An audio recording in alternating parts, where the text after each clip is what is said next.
Altura agora para a rubrica A Última Fronteira. Está connosco, como é habitual ao domingo, Miguel Gonçalves, coordenador nacional da Sociedade Planetária. Miguel, muito bom dia. Esta semana começa com química sobre o problema da origem do lítio. É um problema, de facto, um mistério na área da astronomia. O lítio que nós tão bem conhecemos nas primeiras baterias nos telemóveis, aquele lítio que estava lá dentro, de onde é que veio aquilo? Uma vez que nós sabemos que elementos como o hidrogênio e o hélio, que constituem grande parte daquilo que é o universo, eles surgiram pouco depois do Big Bang, na chamada nucleossíntese primordial.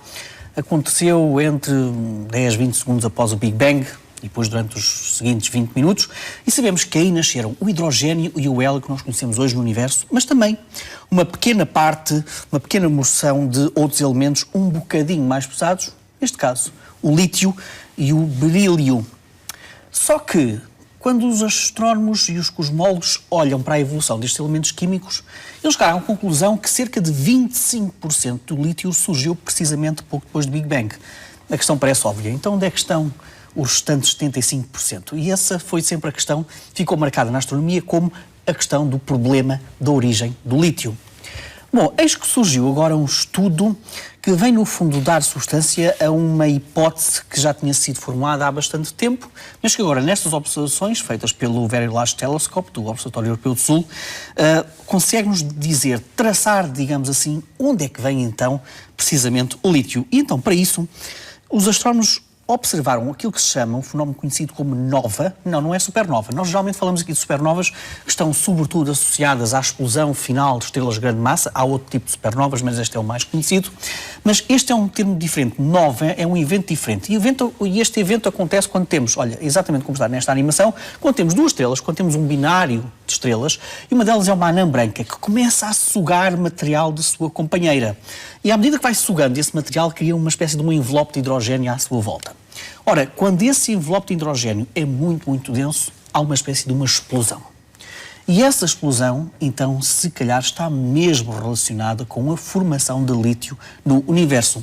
Porque, sabes que em astronomia há um ditado também muito interessante, que se aplica neste caso muito bem, que é quem não tem cão, caça com gato. E neste caso não é quem não tem lítio, caça com berílio. O berílio é um bocadinho mais fácil de detectar, mas cai muito rapidamente, muito facilmente para o lítio.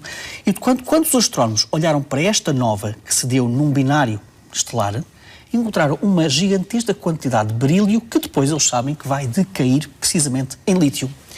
O que os deixou verdadeiramente curiosos e bastante excitados com esta descoberta foi com a quantidade de lítio, no fundo, que eles encontraram nesta nova. Olha, para teres uma pequena ideia, encontraram uma quantidade de lítio cerca de 10 vezes maior do que aquilo que nós encontramos no nosso próprio Sol.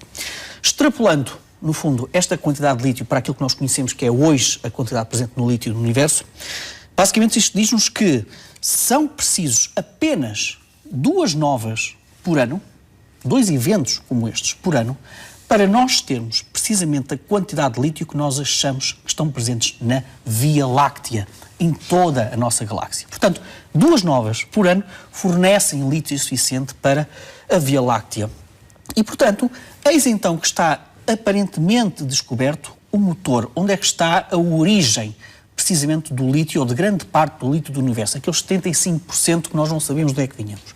Vinha precisamente, então, destas novas, de explosões que se dão perto da superfície de anãs brancas e que, de facto, em quantidades realmente astronómicas e que permitem, então, justificar a quantidade de lítio que nós temos presentemente no universo.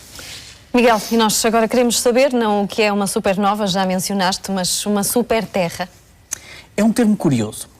Nós, até perto da década de 90, nós olhávamos para o nosso sistema solar e pensávamos que era tudo assim, como aquele sistema planetário que nós temos. Ou seja, planetas rochosos e pequenos à frente, gigantes gasosos mais atrás e, portanto, lá no fim do sistema solar, uns restos, digamos assim, da formação planetária. Cometas, enfim, asteroides e tudo mais alguma coisa.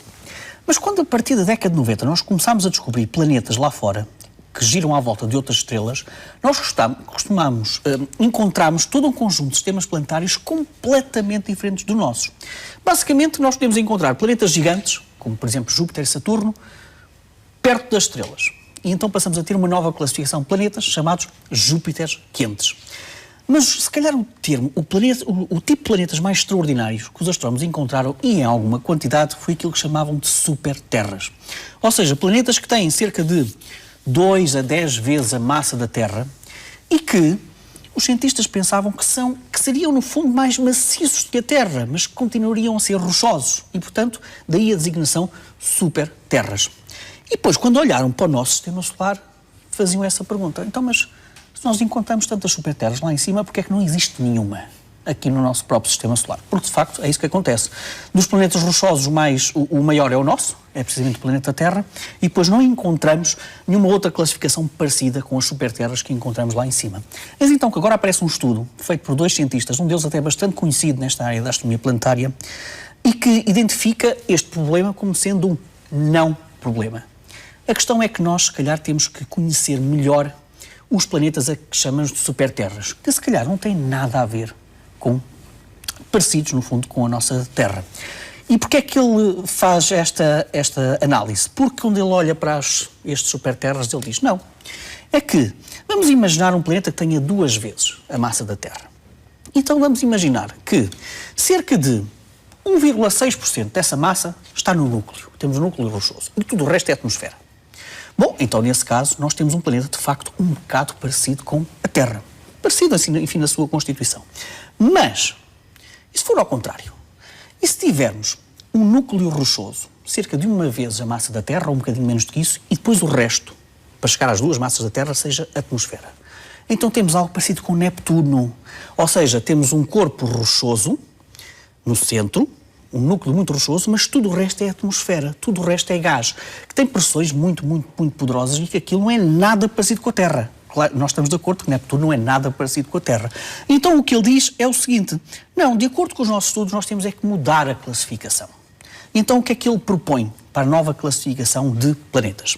O que eles dizem é o seguinte, qualquer mundo com menos de 2 vezes a massa da Terra é provável que seja rochoso, portanto parecido com a Terra. Portanto, até 2 vezes a massa da Terra, mais ou menos 10,6 massas da Terra. Qualquer mundo com 2 a 130 vezes a massa da Terra, então encaixa naquela classificação muito parecido com Neptuno. Entre 2 e 130. Depois, entre 130 e 8 vezes a massa do Sol, nós temos algo parecido com Júpiter. Bom, muito bem. E depois, algo com 8% do Sol ou mais do que isso, é uma estrela. O que é que implica esta nova redefinição, no fundo, de classe de planetas? É que diz que nós não temos nenhum problema no sistema solar, afinal. Porquê? Porque aquilo que nós antes pensávamos que era superterra, não, são apenas terras. E nós temos 2 que encaixam nesse patamar, Vênus e Terra. Depois, se nós olharmos depois para a próxima classificação, entre 2 e 130 vezes a massa da Terra, mundos parecidos com Neptuno. Então, nesse caso, nós também no nosso sistema solar temos 3 corpos que encaixam precisamente nesta classificação, nomeadamente Urano, Neptuno e Saturno. O pobre de Saturno passa a listar mais perto de Neptuno e Urano do que propriamente Júpiter. E depois, a classe seguinte são os Júpiteres. E nós também temos um Júpiter no nosso sistema solar. Dito de outra maneira, com este novo alinhamento, com esta nova classificação de planetas de acordo com a sua massa, então o nosso sistema solar está presente em cada uma destas classificações. Vamos esquecer a definição de superterra? Não. Se calhar as superterras são precisamente planetas com massa de Vênus ou da Terra. E, portanto, temos aqui quase que um planeta resolvido, um problema resolvido com esta redefinição da classificação de planetas. Miguel, e para terminar, temos ecografias de bebés planetários. Planetários. Eu confesso que gosto sempre de mostrar estas imagens, são um bocado de romantismo, mas também sou pai, portanto também há aqui uma vertente emocional muito interessante. E são imagens disponibilizadas pelo Observatório Europeu do Sul, em que analisaram 3 estrelas, uma a 600 anos-luz, outra a 450 e outra a 500. E aquelas imagens que nós estamos a ver neste momento são ecografias. Naqueles discos que nós estamos a ver ali estão a nascer planetas. No fundo, estes discos correspondem a uma grande quantidade de poeiras que se estão a aglutinar lentamente ao longo de milhões e milhões de anos e depois vão dar origem precisamente a planetas.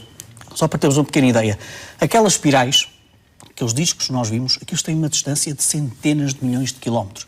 Para teres uma pequena ideia, nós estamos a uma distância média de 150 milhões de quilómetros do nosso próprio Sol. Portanto, são incubadoras, são planetas que estão a nascer até distâncias relativamente parecidas com aquelas que nós encontramos no nosso próprio sistema solar, mas há aqui um outro dado particularmente interessante. Olha, eu gostava mais no lado esquerdo, nesta imagem, É uma estrela que tem apenas 1,8 milhões de anos. Portanto, desde muito cedo que aparece a formação de planetas bebés. Miguel, obrigado e até ao próximo domingo. Fazemos agora uma breve pausa, voltamos já a seguir para a terceira hora de Bom Dia Portugal, hoje com destaque para o primeiro aniversário dos atentados de Paris. Até já.